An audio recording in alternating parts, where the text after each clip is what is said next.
Hãy subscribe cho kênh Ghiền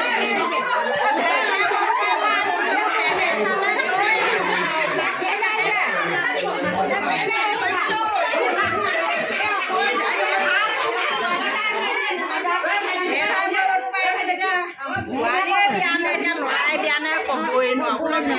để không bỏ lỡ